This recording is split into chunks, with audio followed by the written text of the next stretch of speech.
Hello and welcome back to the channel. Amber here, and we are breaking down the preview for episode 7 of The Wheel of Time. And this might be the best preview we've seen yet.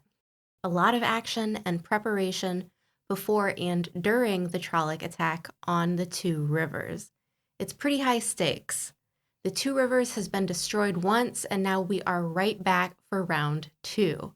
And there's so much to break down in such a short segment. Before we start, like and subscribe, and if you'd like to help, check out Road to Valon on Patreon and YouTube memberships. So let's jump into what is looking like one of the most action-heavy episodes of the season. It opens with Perrin saying, "The Trollocs have come here to destroy us, and they'll attack tonight. In the mountains, we can see torch fires and a long line of Trollocs descending into the mountain pass." We then see signs of preparation. Villagers running and someone forging an axe, and Faile encourages Perrin, telling him that the Two Rivers follows him because he's one of them. If he can fight monsters, so can they. And we see more preparations. Blades being sharpened, quivers being filled with arrows, and men and women training with spears. And the next big thing to focus on is that the Tuatha'an are back. We see Aram and Ela in the Two Rivers, just like they are in the books. Perrin says to Aram, "It may be the season of falling leaves, but when people see how bare the trees are, they will long for spring." And I find this line fascinating. Essentially, it suggests a time of transition. And when people accept change, they can later long for what was lost. Sometimes it takes losing something to appreciate it. And you can extrapolate even more here. During desperate times, fighting and violence may seem like a necessity, but when it's all said and done, after the violence, there is always trauma and loss. Some might wish to have never taken part, but you can never go back after experiencing it. If you have read the books, it's profound for him to say this to Aram. Perrin can remember a time before trauma, before violence, and Aram has never held a weapon. And now, after all the loss, Perrin is right back in the Two Rivers, planning to go to war again. He doesn't want to do it, but as we've seen, he's the only one who can lead. There's a lot of duality here. But does Aram understand? Will he understand? As these words are being said, we see the Tuatha'an's wagons being led under a watchtower with archers, and the scene of Aram and Ela is cut back to back with a scene of Dain Bornhald, who is experiencing his own struggles with this same metaphor. His way of life and dedication to the children of the light is one of violence and destruction. It is the reason he saw his father killed. Does he feel the same way as Perrin? Does he reminisce for a part of his life before the violence? Or is he the exception, leaning deeper into it because violence begets more violence? Perrin lost his wife and Dain lost his father. Their paths are aligned, and we will see how each man contrasts one another. We see Maxim lead a volley of arrows, Bane throws a spear and connects with a running Trolloc, and in my favorite scene of the teaser, we see Alanna screaming as the one power surges from within her. Also to note, she appears to be linked in a circle with Mat's sisters and a mystery woman who can also channel. By this point, it should be pretty clear who it is, but if you aren't sure, put your guesses into the comment section. I also want to focus on the actual weaves being used by Alanna, because it looks like a vortex. To me, the colors look like blue and yellow, which, if I recall correctly, would be water and air. Any guesses on what she's creating? I'd love to know your thoughts.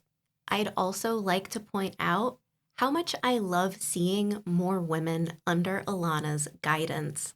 Aes Sedai don't have children because of the pain that comes with outliving them, but this group feels like a found family. Alanna is a great mentor and teacher, and these girls lost their mother. Is this her army or just the beginning of it? We then see Loial at the waygate outside of the Two Rivers with Bane and Chiad.